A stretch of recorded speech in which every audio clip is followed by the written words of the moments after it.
All right, so let me resume my lecture. So sharing my screen again. All right, so this part is not included in our reading to reduce the burden of the students, but yeah, I will very briefly to check it out to share the information. And this part would be more interesting for you because we could classify the seven groups of the people based on their health activities. So that might be interesting, and you may we may think about that how to apply to that the latent class analysis to the individuals in other countries. All right, so again, on the education and human capital, these are very closely related with that, but based on the mediator. So their levels of the human capital and their education, these are mediated by the healthy lifestyle to make the transition of the human capital from the the prior sorry, my throat condition is not very good. The generations, as we could see the transmission of the pre-existing social conditions to the next generations. So these are also related with that, the social structure, I mean their macro level structure and outside of their individuals, there are structural factors impacting on individual decisions, not only education and human capital, as you could see as one of the indicator, the income as the economic status and the demographic status as a gender, age, marital status, and the lifestyle. So, maybe we can have the chance to talk about that later, but based on the age and based on the marital status, the limiting the scope to the type 2 diet, the diets, not the inherited from the former generations, but, uh, or including the inherited status or whether they gained status. If they are married, I mean, if they have the spouse compared with the never married or the single or currently not married people, currently not cohabiting with others. Those who are living with others, I mean, the living with the spouse, they are more likely to keep the healthy diets to reduce the risky diets such to the diabetes, such as more sugar added diets. There are the reduction of the chance. So, sharing my experience because I do not have the diabetes, but I have the blood pressure issue from my family. My wife always care a lot about my health condition and my weight. Sometimes it is the transferred as the criticism about my lazy lifestyle that why do not keep the healthy diets or why not keep the enough level of the sleep. For me, I have a lot of excuses, but I understand that it's very important. So if I work too much, and because of the pressure, and if I lose my weight, no, if I lose the health condition, it's not very meaningful, right? So even if I can become very world famous professor, what if if I lose my health condition? What's that for? So there might be a kind of the social structure impacting on the individual level decision. So there might be the positive pathway on that. All right, so let me briefly share more about the details about their social class induced lifestyle. So there are the lifestyle orientation and purchasing pattern based on the social class. So why don't you have some time about a little bit of the time to look through this table? All right. So it's dividing the people based on the social class, right? The upper class, these are maybe a very the high class people who are very, very wealthy or who are very famous. Um, anyway, so not like the just normal or the middle class individuals, such as the professional degree people or who are medical doctors, who are the lawyers. They are more likely to be in the middle class, but there are the CEOs or who are earning super much a lot of money, who are the director of the on the big hospital, and they are more likely to be the upper class. So I'm not saying that these are very clearly divided people, but they are more likely. So in terms of the lifestyle orientation, they would have the good taste on the graceful living, good things in the life, and the individual expressions, interest in the art and culture. And their purchasing tendencies are the quality merchandise. They do not care a lot about the prices. I envy them. And expensive hobby and recreation. So, their hobby might be not buying the sports cars, but sometimes they buy the yacht in the US.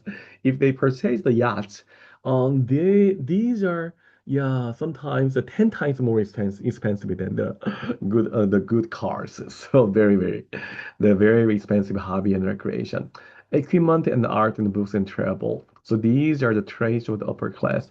But the middle class, these are relatively that you can achieve based on your job and based on your monthly compensation if you have a very good job, for example.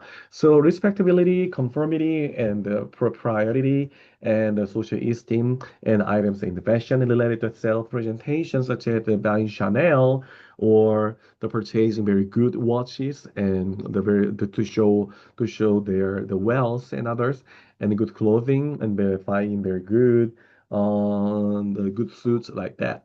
And working class and the lower class, relatively fun-oriented, parochial and restricted scope, and these are feeling a little bit more of the blaming big team, but these are very closely related with their lifestyle, showing that the passages why their social class, these are the orienting. I mean, these are the aligning the lifestyle, and these are related with their individual choices, such as the purchasing patterns. So these are the very good examples of the class differentiated the lifestyle. So one of the very famous study, the how the social culture and their family culture, these are impacting on the individual decision. The very famous Professor Annette Larue, she and her research team made a very good observation to the family. So the half as the middle class family and half as a manual working in the working class family, and they found that how the class differentiated the parenting pattern. I mean, the parenting style that impacted on the children's behavior and children's future outcomes. So this is also very similar with the previous table. And the working class people, they are. So I'm not saying that this is very clear and the perfect theory, the 100% on the apply to the everyone, because based on their social class, they are very likely to follow this pattern, but not always. So that's the limitation. But anyway, so the working class and the middle class parents are based on the criteria and the categories here. We can see that the perception of the parental responsibilities, these are more likely to align with the accomplishment of natural growth, such as parents provide for the physical needs of the children. This is very valuable, but these are the maximum in their meaning. And their leisure time with children is more likely to be TV and playing with the siblings and the neighbors. And the language used would be more directive, such as just to do it, very short and directive words. And institutions are very so based on the interaction with the in the institutions, such as school or some of the professionals they would meet, such as medical doctors when they have the doctor's visit or others. So more likely to be the dependence and the sense of the powerlessness because they would not have some information about those institutions.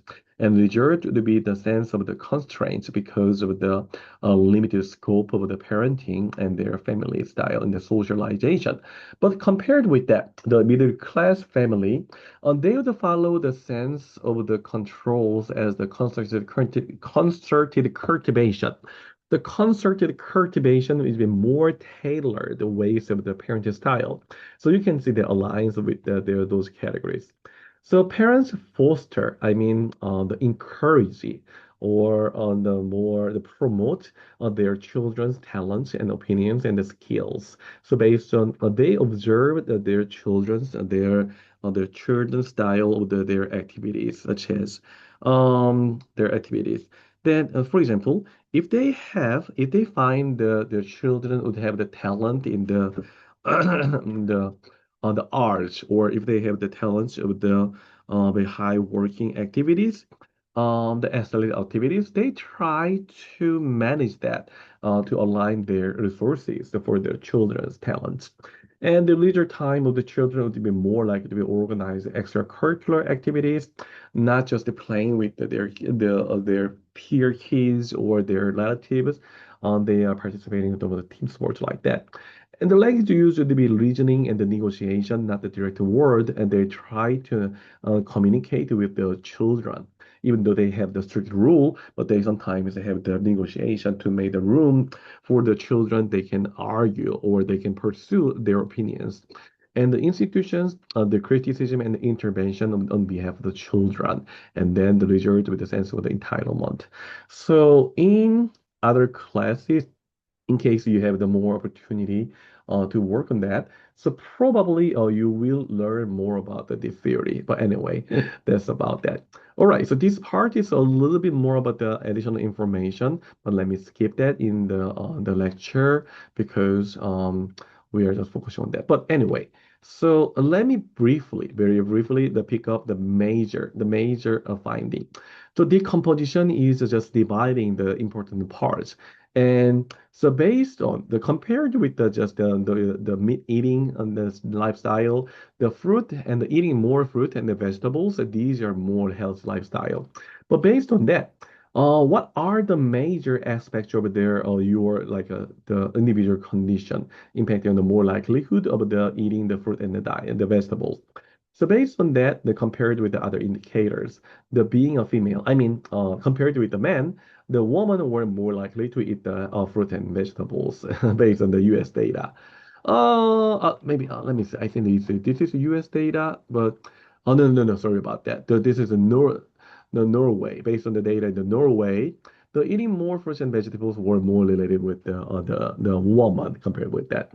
But though eating the fish, if they are older, they were more likely to eat the fishes instead of the red meat or other types of the ground meat.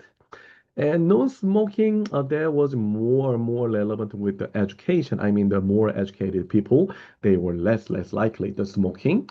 And the self-assessment of health would mean the self-rated health as if you perceive that your health condition is very good, you may say that you have a very good health condition, and you may have the very low levels of health condition. You have that asset, but there were no indicator differences of the man or being a man or woman, but their occupation. I mean, if they have the good or very professional occupation, they were more likely to raise, perceive that they have the good health condition. And lastly, there were the competing indicators as an income and age, but based on the self-assessment health, that their occupation was the very big indicator. So based on the lifestyle, we can see that the physical activity, education, fruit and vegetables, compared to the man, the woman, fish, age, and the non-smoking education, non-obesity, childhood, economic condition. So non-obesity, so you can see that the childhood condition, if they were born in the more wealthy family, they were more likely to have the non-obesity characteristic. So we can, yeah, it's very interesting part because their lifestyle, I mean the various and their socialization, as you could see in the diagram before, their levels of their lifestyles. So these types of diseases of lifestyle, these are related with the pre-existing conditions of the education and the gender and their age and education like that. So that might be very interesting part. So these are some tables from the original articles. So let me skip that because these are not very the major part of our study today.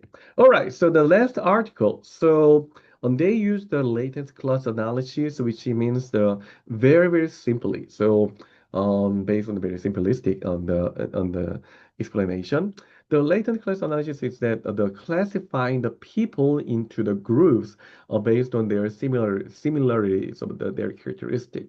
So the method classifying the groups based on their health, behavior, outcomes, and then based on their group condition, I mean their conditions such as education, gender, age, and the other types of their social conditions, they were checking that which types of the conditions or associated with their belongings of the different groups of the health lifestyle. So we can see that.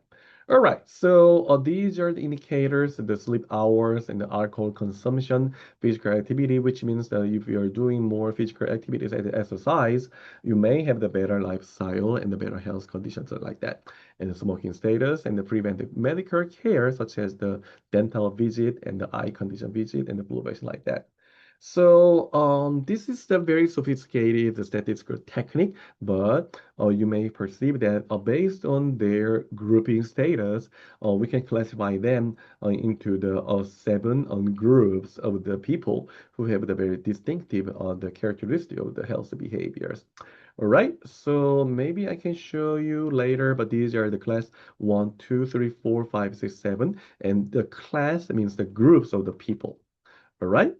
So group, the class number 1, 2, 3. So you can just perceive that there are the groups of the people. So group 1, 2, 3, they would have the characteristic, have the more the health promoting behavior, while the class number 4 is concordant, just kind of the mixed the lifestyle. And class number group number 5, 6, 7, they would have the health discordant, which is they also have the mixed one, but the health negative types of the behaviors.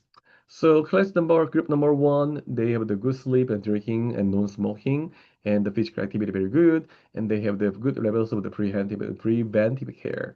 And class number 2 and 3, the similar with the C1, but more drinking and other types of the health negative behaviors. Group number 4, they have the more sleep and the more activity and the heavy smoking and the formal drinking and the low dental exam, which means they are classified as lazy in terminology. In academic terminology, very passive and not very active and sometimes lazy, the lifestyle. And class number 5, more sleepy, low drinking and smoking and the low activity, low preventive services, also very passive levels of the health lifestyle. Group number 6 and group number 7, there are more sleep and more drinking, more activity, more smoking, low preventive services, and more drinking, high activity, smoking, the low preventive services. So they're similar. All right, so based on the race and ethnicity and their gender, their religion, and their ages, there are very different types of the trajectories. And for example, the class number 1, so whites were more likely to be in the class number 1, I mean group number 1, who are very healthy lifestyle people compared with the African American and the Hispanics and the others. While some of the health negative, some of the passive behaviors of the people, group number 4 and group number 5, Hispanics were more likely to be, and the women were more likely to be, and men were likely to be. So these are some of the very detailed information of the people, classifying the people into different categories. All right, so in this one, the cost proportional hazard ratio is their um, we say that this is a survival analogy, which means how much of the people are surviving. And as this is the mortality, if the numbers are bigger than 1, it means that they have the very high level, the higher levels of the mortality, which means dying within the certain point of time. So compared with the class number 2 as a baseline, class number 1, the group number 1, group number 3, they were less likely. And group number 4, group number 5, they were more sleep and low activity. I mean, these were the passive people, and they were not very active and actively working, actively exercising, and not very likely to have the preventive care services. And they were more likely to have the mortality rate. But class number 6 and class number 7, more sleep and the more drinking activity, at least they're more active one. So controlling everything, the socio-economic status and the health behaviors, um, the group number 4, group number 5, very passive. As the health behavior people, they were more likely to have the mortality within certain point of time. So health outcome is very important as well. So because they will lead into the intergenerational transfer and inequality starts from the family, as you could see in the healthy behavior. I mean, if they were raised in the very healthy lifestyle of the parents and the family, they are more likely to keep that behavior. And the cumulative disadvantages of the people, these are also related with that. So health outcome is usually not only based on the individual decision in the health lifestyle, but also there are the structural factors impacting on that. All right, so these are the last part with the easier version and these are the no, on the more visualization lecture slide and the daily cost of the healthy diets in 2024 in there. The more the blue color or the more I mean, sorry. The more colder color means the more expensive and the prices of the healthy diets. And we can see that. And then, so the Mongolia and Korea and Japan, we'll see that there are the high cost of the health diets, while the United States have the low sets of the lowest cost of the sets of food. We can see that. And then share population that cannot afford the healthy diets. We can see that the warmer color means the more proportion of the people who cannot afford for the healthy diets. And all right, we can see that the most likely, so most likely, these are related with highly related with the economic condition of the people. So in Africa, it's very, very hard. It's very, very hard to have the very healthy diets because of their economic condition. So that's why again, we can blame the people why you cannot keep the healthy diets. Sometimes, and many times, these are related, very deeply related with their health condition, and also these are very deeply related with their economic condition. All right. So how does the cost of the health diets compare with the median income? The USA, wow, $55 is a lot, and others are very, very different. So, based on the country, based on the certain point of the period, we can see that there are very diverse the types of the differentiation of the health diets and the costs of the health diets. All right, so this is the end of part two, and we have the remainder of the part as the in-class activity and also the more information in the as a reading. My lecture slides are reading for you, so I will come back with the more details of the lecture slide and then have the guidance of the in-class activity. Okay, thank you for your attention and see you in the next video.